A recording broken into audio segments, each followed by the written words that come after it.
प्यारे दोस्तों और साथियों, इंजीनियर विष्णु अग्रवाल का नमस्कार। आज मैं टाइम्स ऑफ इंडिया में एक न्यूज़ रिपोर्ट पढ़ रहा था सुप्रीम कोर्ट के 10 सितंबर 2025 के ऑर्डर की। नीरज कुमार आईपीएस, वो 2001 में यानी अब से 24 साल पहले सीबीआई में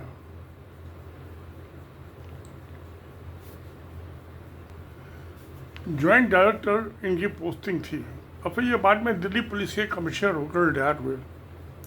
ये मामला 2001 का है, यानी अब से 24 साल पहले। इन्होंने एक एनफोर्समेंट डायरेक्टरेट के ऑफिसर को फंसाने के लिए अग्रवाल को डॉक्यूमेंट्स फैब्रिकेट किए, एविडेंस, बोगस एविडेंस जो थी इन्होंने फैब्रिकेट की। और उसकी जो कंप्लेंट इंक्वायरी चालू कर दी। इनके साथ एक और था साथी, विनोद कुमार पांडे। दोनों ने मिलकर क्राइम किया। तो अब जब उन्होंने कंप्लेंट की, जिनके खिलाफ इन्होंने डॉक्यूमेंट जो थी एविडेंस फैब्रिकेट की, तो इन दोनों के खिलाफ, नीरज कुमार के और पांडे के, तो जो दिल्ली हाई कोर्ट की बेंच थी, 2 जज की बेंच, उसने मार्च 13, 2019 में ऑर्डर किया कि इसमें प्राइमा फेसी केस बनता है, एफआईआर रजिस्टर होनी चाहिए।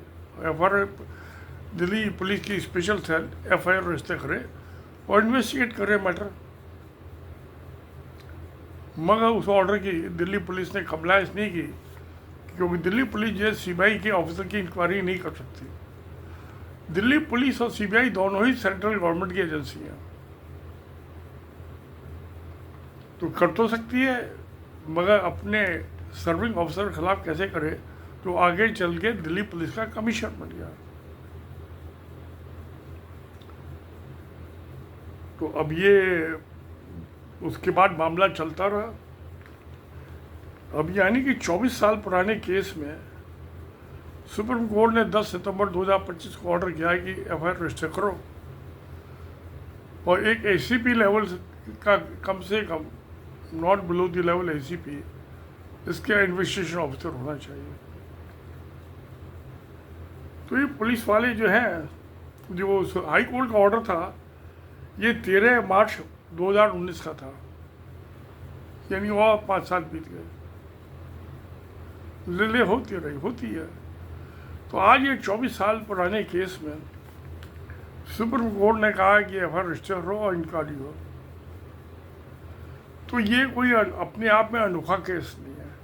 पंजाब पुलिस में भी ऐसा हुआ है, जो 93 में जिन्होंने मर्डर किए थे,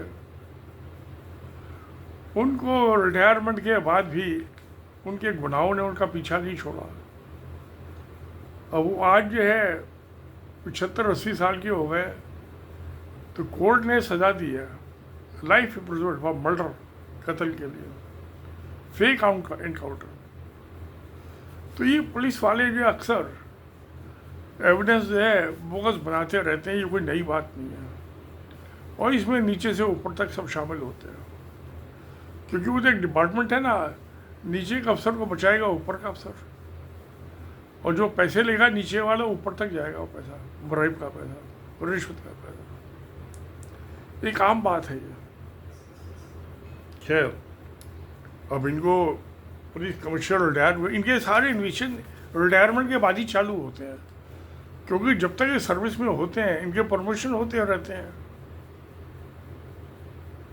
और एक्सपोज होने के बाद भी क्राइम के, और क्योंकि पूरा डिपार्टमेंट उसके साथ होता है, तो कोई इंक्वायरी होती नहीं है।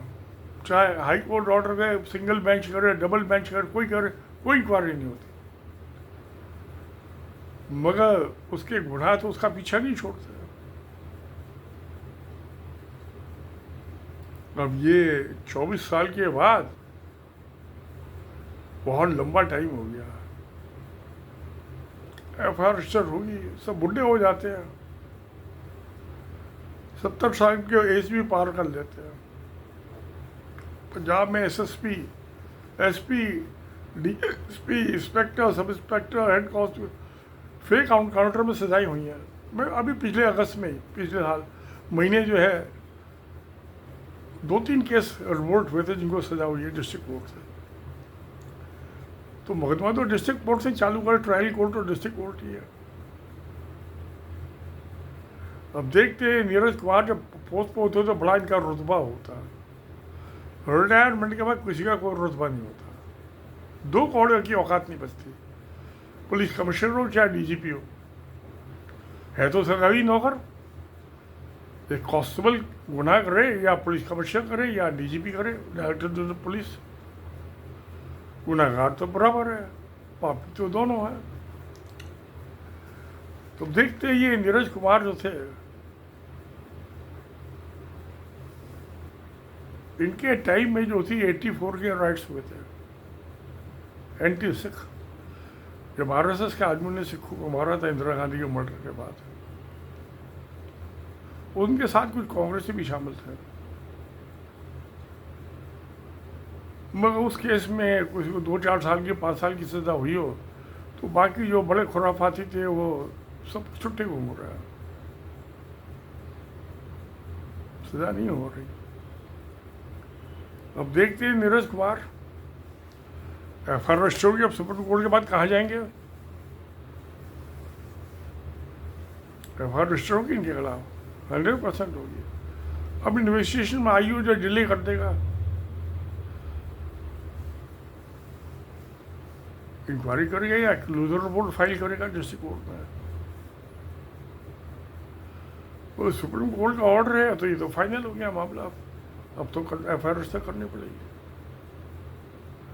अब नीरज कुमार साहब भी क्या कह रहे होंगे, सारी ज़िंदगी में मैंने क्या कुछ किया, क्या कुछ पाया, क्या कुछ खोया। अब बुढ़ापे में 24 साल के बाद ये दिन देखना पड़ रहा है कि ACP लेवल का, उनके सामने तो उसकी औकात चपरासी से ज़्यादा नहीं थी जो पुलिस कमिश्नर थे। तो आज जो है 24 साल के बाद वो इनकी इन्वेस्टिगेशन करेगा। तो मुझे याद है, मैं Indian institute of public administration का लाइफ मेंबर हूँ। वहाँ पे एक होते थे वो कर्नाटक के गवर्नर भी रहे, वो चीफ सेक्रेटरी भी रहे दिल्ली में गवर्नमेंट के, और कैबिनेट सेक्रेटरी भी रहे, होम सेक्रेटरी भी रहे गवर्नमेंट के। TN चतुर्वेदी बहुत ईमानदार आदमी थे। वो बात कहते थे, एक दिन मैं सुन रहा था वो मीटिंग में, एनुअल मीटिंग में, मैं एग्जीक्यूटिव काउंसिल का मेंबर भी था इलेक्टेड, दिल्ली रीजनल ब्रांच का। तो कह रहे थे जब सर्विस में होते हैं तो हम सोचते नहीं है कि ये चीज़ गलत है, इसको कैसे ठीक किया जाए। रिटायरमेंट के बाद हमें सब आइडिया आ जाते हैं कि क्या ठीक होना चाहिए। वो जब सर्विस में होते तो उस टाइम हम नहीं सोचते, नहीं करते, कोशिश करते, हम उसी सिस्टम का पार्ट बन जाते हैं। तो यार उन्होंने बात तो बड़ी माकूल की, उनकी ईमानदारी से हद तक थी। जब दिल्ली में चीफ सेक्रेटरी थे तो अपना उनका मकान बन रहा था, इसमें IS की कॉलोनी है पीर विहार के पीछे, कोऑपरेटिव सोसाइटी। तो उनका बेटा लाइन में लगकर से उस सिविल सप्लाई से सीमेंट का परमिट, सीमेंट अच्छी उस जमाने परमिट पे मिलता, जब मैंने 81 में अपना मकान बनाया उस टाइम में भी परमिट पे मिलता था सीमेंट। वहाँ गया तो एक डिप्टी सेक्रेटरी का लेवल का आदमी जो फाइनल अथॉरिटी, वो भी बेचारा उनका बेटा भी जाके लाइन में लग गया और उसने परमिट दे दिया, सीमेंट ख़त्म हो गया। परमिट देना होता था हर दफ़ा, 33 घंटों का परमिट मिलता था उस ज़माने में। तो वही हद तक के ईमानदार आदमी थे। ये नहीं अपनी कार दे दे बेटे को जाने के लिए, या उसको फ़ोन कर दे डिप्टी सेक्रेटरी को भी इसको 200 कट्टे सीमेंट का, नहीं किया उन्होंने। कोई हद तक ईमानदार आदमी, तो उनकी बात बिल्कुल वाजिब थी।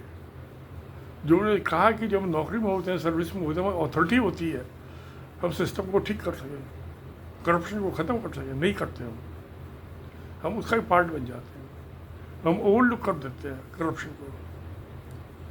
और जब रिटायर हो जाते हैं तो हमें सब अच्छी बातें याद आने लगती हैं कि ये होना चाहिए, वो होना चाहिए, ये सजेशन देते हैं। अब आईएएस जो है वो तो प्रीमियम एजेंसी है सरकार की, सरकार चलाने वाले।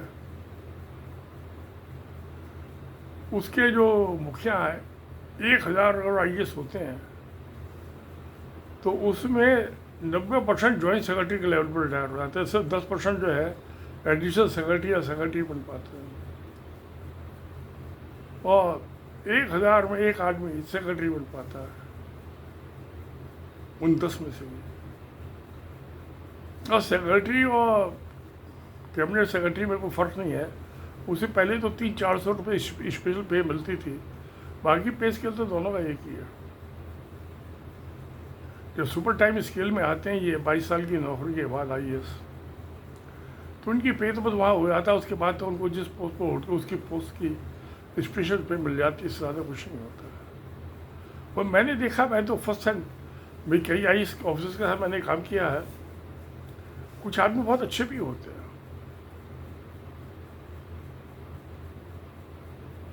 तो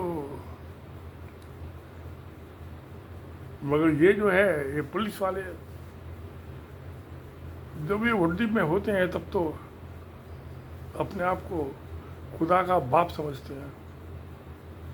जब वर्दी उतर जाती है रिटायरमेंट के बाद, पिछले कॉन्ट्रैक्ट भी सब लूज हो जाते हैं। मैं 20 साल हो गए रिटायर हुए हैं, अब मैं ऑफिस में जाऊँ मुझे कोई पहचानेगा ही नहीं, तो मैं जाके क्या करूँगा। अब तो पेंशन आ गई, अपना जब पैसे चाहिए बैंक से निकाल लाओ,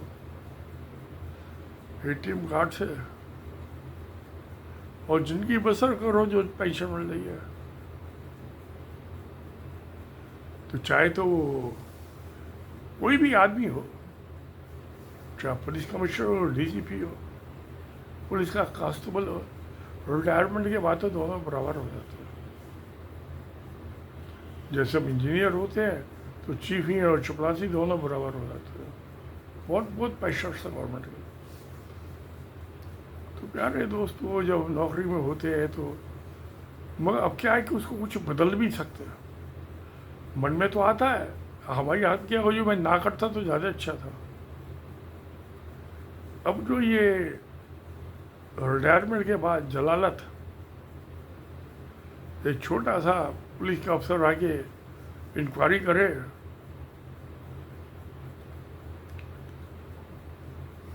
तो बड़ा दुखदाई और आत्म गलानी वाली बात होती है। वो कुछ कर नहीं सकते। दिन जो गुजर गया वापस नहीं लौट के आता। हमारे पाप और पुण्य दोनों ही हमारे साथ साथ चलते हैं रोजाना, अच्छाई बुराई। हमने बहुत से काम अच्छे भी किए होते हैं, कभी कभी गलत भी किया होता है, वो साथ साथ चलती है हमारे, कोई फर्क नहीं पड़ता। जो अच्छे काम है उनको जब याद आती है तो बड़ी खुशी होती है। आज भी मैं 81 साल का हो गया, मगर आज भी वो चीज़ खुशी देती है मुझे, मेरे पुराने अच्छे काम। और जो जीवन में का टारगेट है, ना तो कोई मनी मिंटिंग में ज़िंदगी है, बहुत पैसा इकट्ठा कर लिया, ना वो एजुकेशन बड़ी मैंने हाई क्वालिफिकेशन अचीव कर ली, डिग्री ले ली। जीवन का अल्टीमेट जो एम है वो हैप्पीनेस, खुश। तो यही और ये ज़िंदगी की सच्चाई है। अब ये बाकी जो ज़िंदगी बची हुई है, रिटायर्ड पुलिस कमिश्नर साहब उसको एंजॉय नहीं कर पाएंगे। उनको वो जब जॉइंट डायरेक्टर थे उसी टाइम की याद रहेगी और वही दुख देते रहेगी। तो सारा जीवन जो है कि कमाई उनकी मिट्टी में मिल गई और इज्जत भी मिट रहा है। तो ये रियासत चाहिए प्यारे दोस्तों। तो सत्य वे कहते नमस्कार, धन्यवाद।